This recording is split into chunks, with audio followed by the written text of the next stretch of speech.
Hello and welcome to Keeping It Young podcast, conversations about marriage, family, and ministry life. I'm Dave. And I'm Bethany. And we are the Youngs. Welcome. Hey everybody, thank you for joining us again this week. And Bethany and I have been crazy busy lately. And I suppose many of you have as well. Right. And it's been a little over a week since we did the couples prayer advance in Gatlinburg. It was so good to see so many of you there. We met some new friends and just enjoyed it very much. And got to visit with old friends, That's which exactly was wonderful right. too. It was just great. And some of you, it was the first time you'd ever been to one of the prayer advances. And they're a little different than a couples retreat. But we enjoyed teaching, speaking, and a couple of our friends were there as well. Our friend Harold Vaughn, he preached one of the sessions. Right. And then our friend Rick Johnson spoke on bitterness, a really excellent session on bitterness. Yes. And that's one of the things we have to deal with often in families, and especially guys, I guess, because the Bible says, husbands, be not bitter against your wife. So that was a very important session, and Bethany and I enjoyed speaking. We did several sessions together, and then I did several. And the venue was a little different than we'd expected. It was the first time we'd ever been there, but it worked out. We weren't able to have split sessions just because other things were scheduled, and it was open to the public resort where we would have normally met. So just a few changes there, but thank all of you that came, and I hope that you can join us for another retreat or advance somewhere along the way as well. Right. And, we do those frequently, and check out our website. It's evangelistdaveyoung.com is where you can find our itinerary, and the new year's coming up. 23 will be posted sometime in the next couple of months. And 23 is already full. We've got a couples retreat coming up in Canada.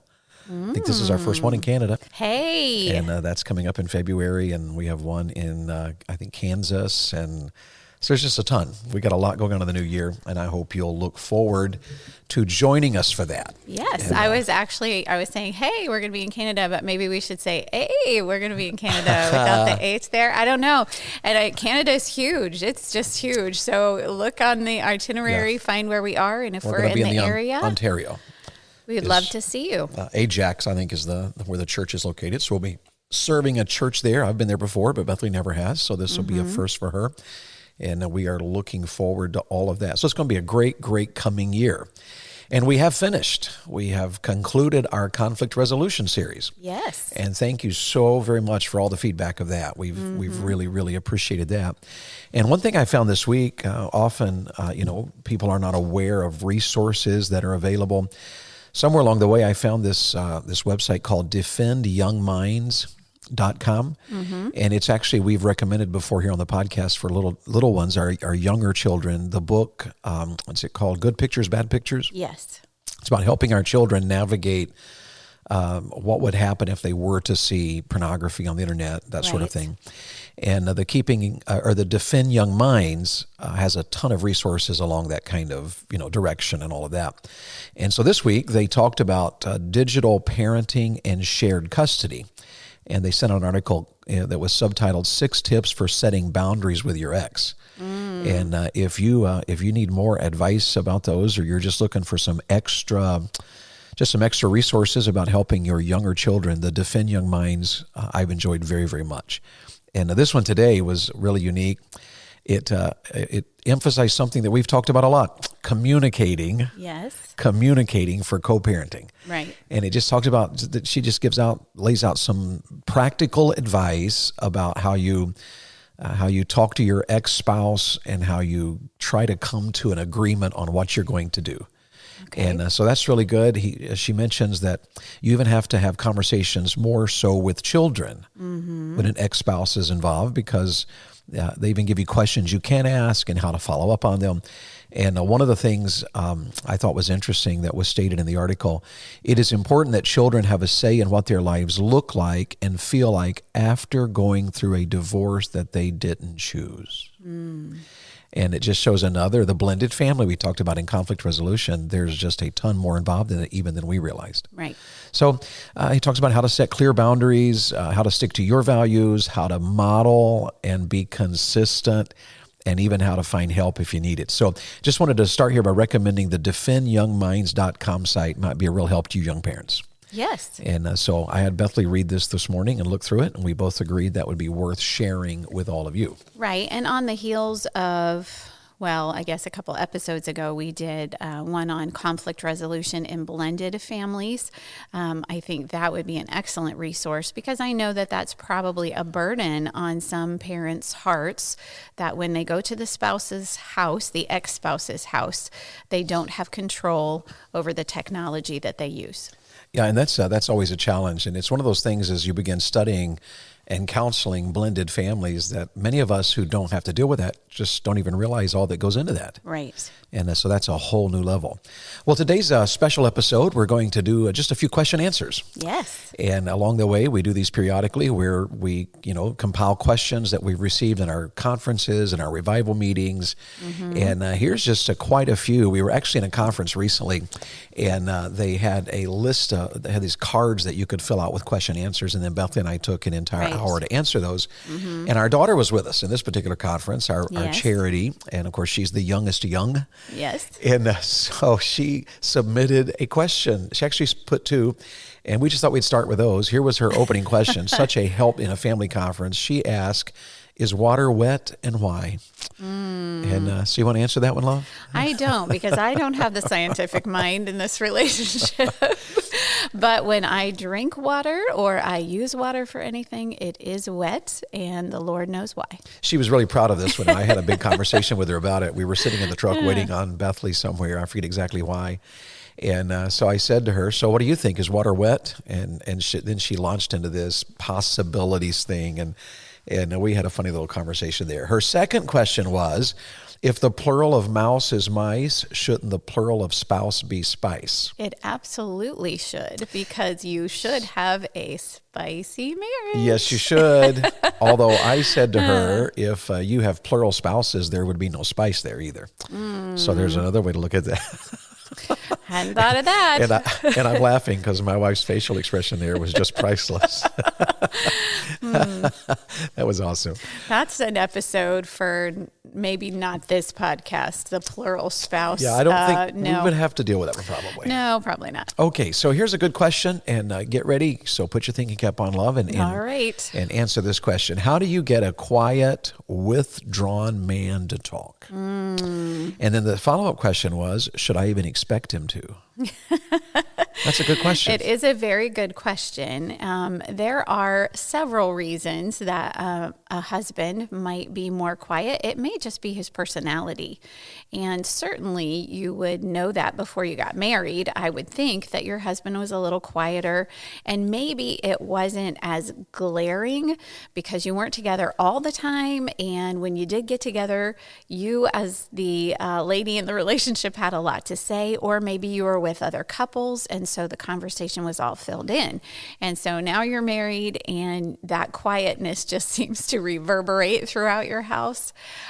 So it may just be a personality thing, and if you fell in love with him that way, then just keep loving him the way he is now. It could be that there is maybe an issue that has come up in his heart, something that you don't even know about, that has caused him to become a little bit quieter, a little bit more withdrawn. I know sometimes ladies will say to me, I cannot get my husband to talk. I cannot get him to be part of a conversation. I'm trying to ask him about an issue or even just have conversation, and he won't talk. And sometimes, ladies, I wonder if it's because we won't let him. Maybe we just jump in and, we have talked about on earlier episode how that men process things so much more slowly than ladies do. And we can rapid fire our thoughts to our husband. And we think it's normal and natural because that's how God made us. God made our brain synapses to connect very, very quickly. And it could be that your husband is so overwhelmed by what you're saying, he can only process one of those thoughts at a time. And he's thinking, all right, she just threw 15 different thoughts at me. And, to us as the wife, we're thinking they're all connected. To him, they all sound very separate.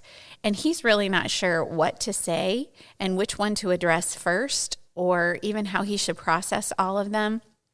And so it can be frustrating to us as a wife. We can think, why isn't he saying anything? Well, he's just trying to process it. He's trying to even see where he should go with this huge that's rapid fire conversation that his wife is trying to have.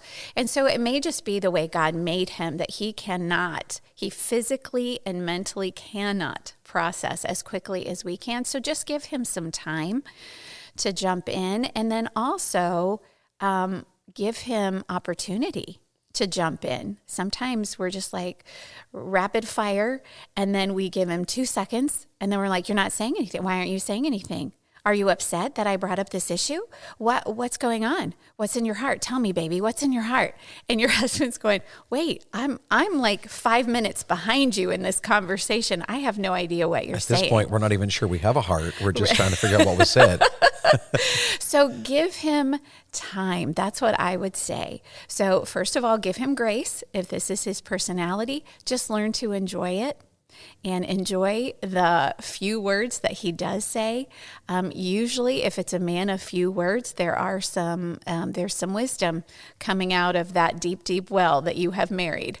But also have patience, because it could just be that he's overwhelmed by all that you're saying to him. And he's learned over the months or years that you've been married that, I just don't know what to say because I can't process as quickly as she does. And then she gets frustrated. So I'm just not going to say anything.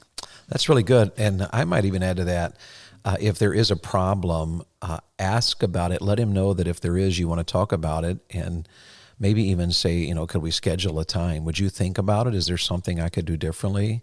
So you can ask questions rather than, sometimes I think a lady wants a husband to answer right away. What's the problem? Tell me what's the problem. Right. And for a man, he has to consider in his heart, he has to get all the ducks lined up in a row about his emotions and feelings and thoughts before he can express them. Mm-hmm. So give him some time in that regard. And maybe even do things together. If he's a quiet man, and sometimes you can go different directions, but maybe just find some way. If he's watching a game, just watch the game with him. Right, connect. And when you go out to eat, ask questions and then listen. Let him talk. Right. And that's important. It is. And I would just jump in here and say, ladies, most men do not talk in detail like we do. So that if you ask your mom or your sister or your best friend, hey, how was your day? What'd you do yesterday? She's going to give you great detail usually. But if you ask your husband the same thing, he may say, oh, it was fine. And he's good. He's had conversation. He's done. Yeah. And what happens for a lady is that ladies give details all at one time. Right. And for us as men, we often it's a process of time. Yes. So that like I've always told the stories about how that when I would call my mom and we would talk for 20 or 30 minutes, as soon as I would hang up the phone, Bethany wanted to know what'd she say. And quite honestly, at that point, I haven't even processed what we had said. So, usually I'd say, they're fine.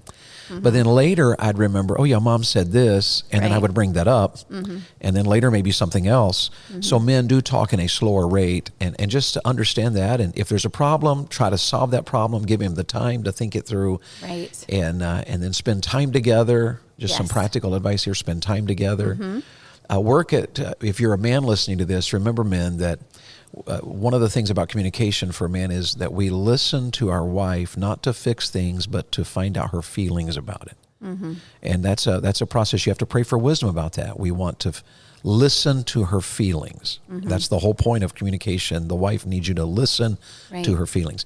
But ladies, I would say that sometimes your husband needs to listen without you pummeling him. Right. And I don't mean you attack him. I just mean sometimes he shares something and then you barrage him with, 10 or 15 questions right away because you are detail oriented by God's design. Right.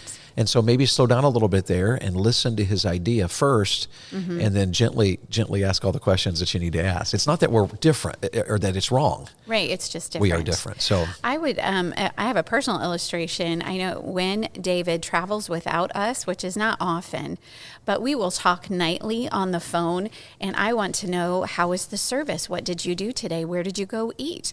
Did you have fellowship with anyone? What did you talk about? Did you counsel anyone? How did that go? And what did you preach? And how do you feel that went? And, so I want to ask all the questions. And often by the time David has talked to me, it's, 10:30, 11 o'clock at night, and he's tired, first of all. Secondly, he's been with people all day and he's been talking. So his word usage is about done for the day.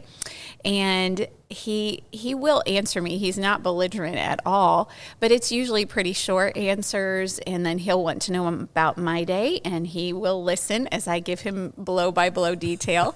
And it's so true. Yes. And then, we say, I love you and good night. But also when he gets home, usually that is the time that David fills me in on all the details. He's more rested. He's come in. He's more relaxed. He's unpacking, and he tells me about the meeting. And sometimes I'm thinking in my heart, this happened Monday night and this is Friday. And you could have told me this Monday night after the service. But I have learned Monday night after the service, he's too tired to talk about all of that detail. But Friday, he's home, he's more relaxed. And I can just listen then to his whole week. So ladies, maybe that's just what it is. Maybe you need to have a time where your husband's just a little more open, a little more relaxed, and listen to him talk. Yeah, and one thing I think for men too, ladies, for you to understand is that men have to process things in their own mind before they can share it. Right. You share things, and that's how you process it. True. And so as you're sharing, you're processing it. It's just all fitting together for you. You True. have to talk about it to process it. Men have to process it in order to talk about it. Yes. And I do remember sometimes when I'm on the road, I always think to myself before I call Bethany, I need to think through details. She wants details. And so both of us can work at that. She Right. works to understand, and I work to, okay, how many details can I give today? And maybe I'm just a little too curious, but I'm just like, where'd you go to eat? Oh, what'd you get to eat while you were there? I don't know. Sometimes I don't even remember. Well, I know that I ate something. All right, here's another question. Let's move on here and get a few more in here before we run out of time. What are some biblical principles that we have in relation to our family's entertainment and technology? Some biblical principles. Biblical principles. One we've always used is set no wicked thing before our Yes. eyes. So we're always Yes. careful to make sure. We're always careful about movies that have language. Yes. And one of the things that we do is that we rarely watch a movie without filtering it through VidAngel Right. or ClearPlay. Well, and even before we do that, we will look it up. Absolutely. There are Focus on the Family has a website that you can look at. You can IMDb a movie. The Parent's Guide. Yeah, we'll give you a parent's guide, so you can, and it will lay it out, what words are there, what scenes are there, and so we already know ahead of time, yes, this would be a good movie to watch, no, this would not be a good movie to watch, and then, of course, the streaming, the VidAngel or the ClearPlay or TV Guardian, those are all wonderful tools that protect your children. Yeah, we need to remember Ephesians says that we're to redeem the time because the days are evil. Right. So we want to be careful how we are investing our time, that we're not exposing our children to evil. Right. And that's why we limit social media time or Right. even social media connections. Right. And our children have to be older before they can get social media. True. And they have to even, at that point, even prove that they're ready. Yes. Because that you are old enough doesn't mean you're ready. And you may lose the privilege to have social media. Right. And so those are a few of the biblical principles. Any others come to mind? Well, I was just thinking of Ephesians 4:29, where it says, "Let no corrupt communication proceed out of thy mouth, but that which is good to the use of edifying." And sometimes, of course, we want to protect our children from bad language, but sometimes even in this culture, the worldly philosophy of the bitterness and the anger and the sarcasm and, a family that doesn't really get along, that may be a movie or program that would not be healthy to bring into your child's life, where they think, oh, it's very normal for me to Yes. backtalk my parents or things like that. And I would also say this is something you're constantly evaluating.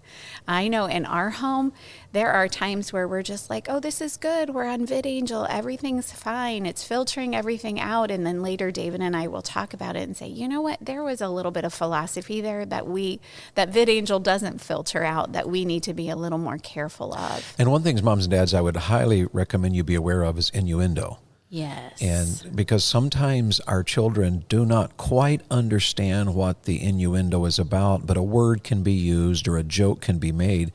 And in our generation, our kids will often, out of curiosity, feel an unrest in their spirit, may run to the internet to try to find something because they don't really feel comfortable asking. And even sometimes in the moment, if our kids do ask us about an innuendo, it's a joking thing. Yes. And they can feel belittled because often we, at that Right. point, we're being entertained, so we don't take it seriously. And we're laughing about it. And we don't handle it respectfully, so Right. that makes the kid uneasy about asking us questions. Yes. So there's a lot that goes into that. Kind of a secondary question. It was not from the same person, but it was kind of went along with it. What are your views concerning children's entertainment, TV, video games, etc.? Talking about for little ones. Right. We did unplug the TV when our kids were smaller. Yes. Just because we thought a steady diet of, all the music that we didn't necessarily prefer, philosophies we didn't necessarily prefer. Right. And we felt like that every research we did from those who were believers and those who were unbelievers, the medical world, pediatricians, everybody gave cautions about too much screen time and how it Yes. affected the brain negatively. Yes. So we pulled away from that. So we greatly limited. We're not opposed to video games. We let the kids play them. But video games are something that cannot be played automatically. There always had to be, may I play them? Yes. And there was always a time constraint on, yes, if you can, there's a time constraint. You may Right. not play unless your chores are done, your homework is accomplished, and you Right. have proven throughout the day that all is well. Right. The kids had a day of angst and Right. frustrations, and there's been fussing and fighting. Then the answer is absolutely not. And I would say even like a movie night, instead of defaulting to, oh goodness, we're all tired, so let's just turn on a movie because then we don't have to think. That can be the default. And yes, it can be family time, but if it's every night, then you're not really talking. You're not really having communication time or connect time. So make family night or a movie night an on-purpose night. We're all going to Absolutely. sit down together and we're going to do this together, and limiting screen time in that way, making sure that your children have time to read, have time to play games, have time to get outside. These are all very important maturity and growth tools in your children's lives. And Beth and I always remind people of this, that we cannot expect our children to treat things differently than we do. Right. So that if we spend 2 hours vegging on Instagram, Yes. then it's hard for us to demand that our children only spend 30 minutes playing a video game, Right. because they will see that inconsistency. So we have Absolutely. to lead ourselves in these areas, and it's a never-ending issue. Oh, it's so hard in today's world. It we- really is. I remember when I was younger, we would go to a waiting room and read. Yes. Now we go to a waiting room and waste. And we scroll. We just scroll. And really, when the time's over, there are great values to social media. It's the way we keep up with folks who, missionaries and family. There are Yes. great values to them. Yes. But most of what people look at, and what even sometimes we look at on the Instagram world, the Facebook world, the Twitter world, if we did not have that in our life, we would be fine and maybe even happier Maybe. and maybe even godlier, because it's so hard to, if you're scrolling through much of Instagram, you end up hearing just one bad word here and one bad word there, and it's just a Right. continual battle. Yes. I think we have time for one more question. All righty. All right. And this is one we've covered, but it's just, so throw out a few ideas. All right. Okay. Do you have any tips, this person said, on how to fight fair in a disagreement? Well, we've covered a lot of conflict resolution recently. We but have. I was just about What a way. to say, What a maybe way. we should go back and listen to the Yes. episodes So from, here's a shameless plug. from our conflict resolution. But just throw out a couple there. What are a couple of tips? They tend to have disagreements. How can they fight fair? Fighting fair, I would say, first of all, begins with marshaling your own emotions. Absolutely. So we often quote Proverbs 15:1, a soft answer turns away wrath, so lower your voice. Now that takes some reining in of emotion. And in for order, Christians, it takes Yes. the Spirit's leading. It does. Yes. So rein it in, pull your voice down, and listen to the other person's point of view, not so that you can combat what they said, but so that you can understand what they said. Because you love them. This is not about we are in constant conflict and fighting. This is about we want to resolve this. Absolutely. So listen, lower your voice, ask questions so that you have clarity.